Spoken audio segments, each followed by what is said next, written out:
রানী যে বেঁচে আছে সবটাই জেনে গিয়ে অদ্ভুত কাণ্ড ঘটালো দুর্জয়। সম্পূর্ণ জানতে ভিডিওটিতে একটি লাইক করে প্রথম থেকেই দেখতে থাকো।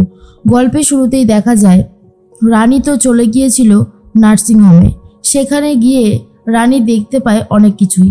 এরপর দেখে দুর্জয়কে একজন ওয়ার্ড বয় ধরে ধরে নিয়ে আসছে, আর দুর্জয় পেটের কাছটায় হাত দিয়ে রেখেছে যেখানে আর কি সেলাইটা পড়েছিল। রানী তখন মনে মনে ভাবে, কি ব্যাপার, ও তো সুস্থভাবেই বাড়ি থেকে বেরিয়েছিল, এরকম হলো কেন? ওয়ার্ড বয়টাকে জিজ্ঞেস করবে ভেবেছিল, কিন্তু তখন আর জিজ্ঞেস করার মতন সময় ছিল না। দুর্জয় বলে, শোনো, আমার খোঁজে যদি কেউ আসে বলবে আমি অসুস্থ হয়ে পড়েছি, বাড়ি চলে গেছি, কেমন? ওয়ার্ড বয় তখন বলে, ঠিক আছে স্যার। এর মধ্যে রানী চিন্তা করতে থাকে কিছু তো একটা হয়েছে, কিন্তু কি হয়েছে? তার মধ্যে রানীর ফোন এসে গেছে। রানীকে ফোন করেছে একজন লোক, আর সে ফোন করে বলে, ম্যাডাম, আপনি যে বলেছিলেন আমাদের এখানে আসবেন একদম বিনা পারিশ্রমিকে আপনি সবাই চিকিৎসা করবেন, আপনি তো টাকা পয়সা নেবেন না বলেছেন, প্রচুর মানুষ ভিড় করে রয়েছে, কখন আসবেন বলুন? এত এত মানুষ আপনার জন্য অপেক্ষা করছে, আপনি কি আসবেন না? রানী বলে, কে বলেছে যাব না? আমি তো যাব, আমি বেরিয়ে পড়েছি, আপনি আর কিছুক্ষণ ওদের সামলান, আমি এক্ষুনি আসছি। তখনই সেই লোকটা বলে, ঠিক আছে ম্যাডাম। রানী ভাবে হাতে আর সময় নেই, এখন ওদেরকে চিকিৎসা করে দুনিকে নিয়ে আসতে হবে স্কুল থেকে, তারপর আবার বাড়ি ফিরতে হবে। না না, এখানে দাঁড়িয়ে থাকলে হবে না, দুর্জয়ের কি হয়েছে সেটা বাড়ি গেলেই জানতে পেরে যাব। এর মধ্যে রানী বেরিয়ে পড়ে, কিন্তু রানী যখন রাস্তা থেকে হাঁটে তখন কেউ একজন তাকে ফলো করতে থাকে, কিন্তু সে কে সেটা এখনো বোঝা যাচ্ছে না। এর মধ্যেই বিনুপুনুকে কথা শোনাতে থাকে শুক্লা, আর বলে, বিনুপুনু, হ্যাঁ রে, তোদের কোনো দায়িত্ব নেই, সারাদিন তো বসেই থাকিস, একটা মাত্র দায়িত্ব দিয়েছিলাম যে আমার নাতনিটাকে স্কুল থেকে নিয়ে আয়, তোরা সেই দায়িত্বটাও পালন করতে পারলি না। বিনুপুনু বলে, আচ্ছা আমরা তো সম্পাদিকে দায়িত্বটা দিয়েছি, আমি তো শুনলাম ছোটদা ওকেই দায়িত্ব দিয়েছে দুনিকে দেখে শুনে রাখার, তাহলে যদি স্কুল থেকে আনাতে হয় অসুবিধার কি আছে, একটু একটু করে শিখে যাবে, এসব নিয়ে এত ভেবো না তো।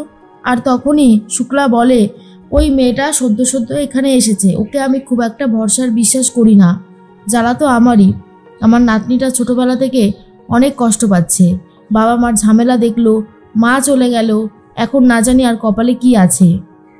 এর মধ্যেই চলে এসেছে দেবু তখন বলে, ও কাকিমুনি, তুমি শুধু শুধু চিন্তা করছো, আমি তো বলছি শম্পা কিচ্ছু করবে না, ও ঠিক দুনিকে ভালোভাবে নিয়ে আসবে, তুমি আমার কথাটা মিলিয়ে নিও, তুমি শুধু একটু ধৈর্য ধরো। এর মধ্যেই দুর্জয়কে নিয়ে এসেছে অনিশা। দুর্জয় তো কোনোভাবেই ঠিক মতন হাঁটতে পারছে না। অনিশা তখন বলে, আস্তে আস্তে আয়। এরপর মাধুরী বলে, কি হয়েছে জয়ের? জয় তো সুস্থভাবেই বাড়ি থেকে বেরোলো। অনিশা তখন বলে, বলছি টেনশন করার মতন কিছু নেই। তখনই শুক্লা বলে, কি বলছো অনিশা, টেনশন করবো না, সুস্থ ছেলেটা বাড়ি থেকে বেরোলো, এভাবে অসুস্থ হয়ে ফিরলো, কি করেছে এইসব হলো? আর ঠিক তখন অনিশা বলে, আমি বলছি, আসলে দুর্জয়ের না গ্যাস হয়ে গিয়েছিল, সেই জন্য মাথাটা ঘুরছিল, ও তখন বলল একটু বিশ্রাম নেবে, যেই না চেয়ার ছেড়ে উঠেছে গ্লাসটা হাত লেগে পড়ে যায়, আর দুর্জয় পড়ে গিয়েছিল, কাচের টুকরো পেটের মধ্যে ঢুকে গিয়েছিল, তাই ডাক্তার সেন ভালো করে চিকিৎসা করে দিয়েছে, দুটো স্টিচও পড়েছে। আর এসব শোনার পর শুক্লার মনটা আরোই খারাপ হয়ে যায়, আর বলে, আমার ছেলেটার ওপর থেকে যে আর কত ফাড়া যাবে কে জানে, একটার পর একটা ফাড়া যাচ্ছে। অনিশা বলে, ও আন্টি, তুমি আর চিন্তা করো না, জয়ের কিছুই হয়নি, আরে এইটুকু ব্যথা জয় সহ্য করতে পারবে, তাই না রে জয়, বল? জয় তখন আর কিছু বলার মতন অবস্থাতেই নেই, কিন্তু দেবু ভাবে রানীকে খবরটা দিতে হবে।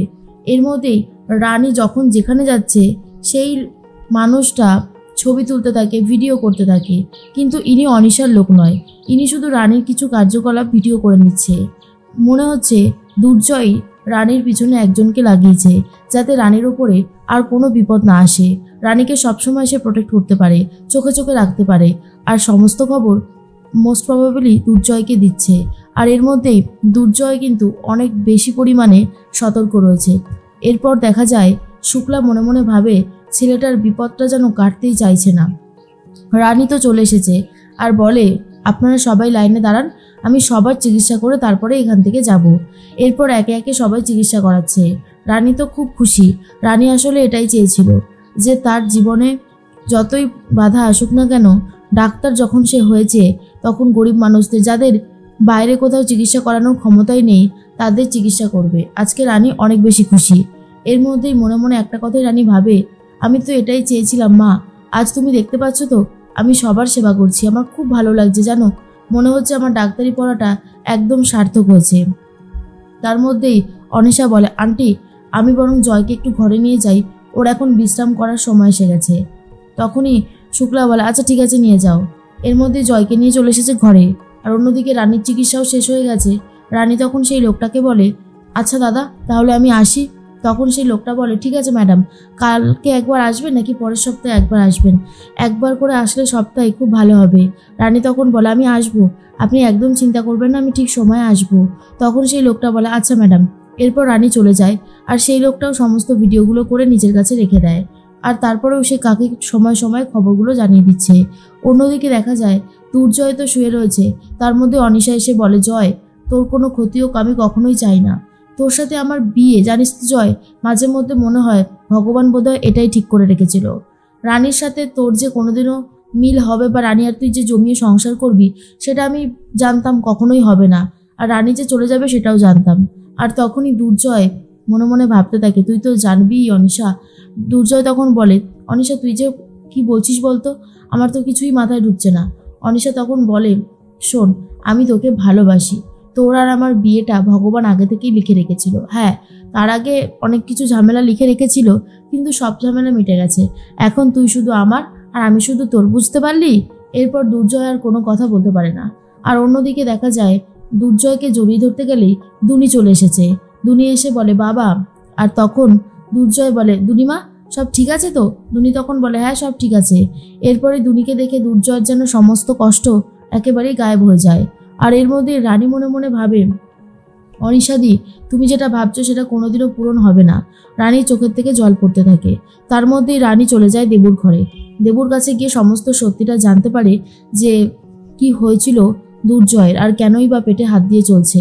তখনই রানী বলে, না দেবু, আমার অনিশা দেখে একদমই ভরসার বিশ্বাস হয় না। আমার মনে হয় এখানে অন্য কোনো গল্প আছে। রিতমদাকে লাগবে একবার। তখন দেবু বলে, কি তুই কি কোনো কিছু সন্দেহ করছিস রানী? রানী তখন বলে, অবশ্যই। তোর মনে হয় অনিশাদি যেগুলো বলছে সেগুলো ঠিক হতে পারে না। দুর্জয়ের যখন এরকম কোনো অবস্থা হয়, অনিশাদি দুর্জয়কে ছাড়ে পর্যন্ত না। আর অনিশাদি ছেড়ে দিল, দুর্জয় পড়ে গেল এভাবে। ব্যাপারটা কেমন একটু লাগছে না? তারপরে যখন ফোন করলি তুই, তখন বললো যে ওটিতে রয়েছে, অথচ ওর আজকে ওটি ছিলই না। পুরো ব্যাপারটা যদি সাজাস তাহলে বুঝতে পারবি এখানে অনেক বড় একটা ফাঁক রয়েছে। আমি দেখবো ওই অপারেশনের স্টিচটা কেমন, আমাকে ওই জায়গাটা দেখতে হবে, তাহলেই বুঝতে পারবো কি হয়েছে। হয় আমি যাবো, নাহলে রিতমদা একটা ছবি তুলে আনবে। কিন্তু রিতম আসছে না বলে দুর্জয়ের কাছে নিজেই চলে যাচ্ছে রানী। আর রানী গিয়ে তখন দেখার চেষ্টা করতেই দুর্জয় তো রেগে যায়। আর বলে, কি ব্যাপার বলুন তো, আপনি এখানে কি করতে এসেছেন? আপনার সাহস তো কম না যে আপনি আমাকে এভাবে টাচ করছেন? কিন্তু দুর্জয় সবটাই জানে। দুর্জয় সবটা জেনে গিয়েই চুপ করে রয়েছে। আগেরবার যখন দুর্জয় অন্ধ সেজে রানীর ওপর পরীক্ষা নিরীক্ষা করছিল, এবারেও কিন্তু দুর্জয় সবটাই জানে বন্ধুরা। কিন্তু সময় আসলে তখনই দুর্জয় সবটা স্বীকার করবে।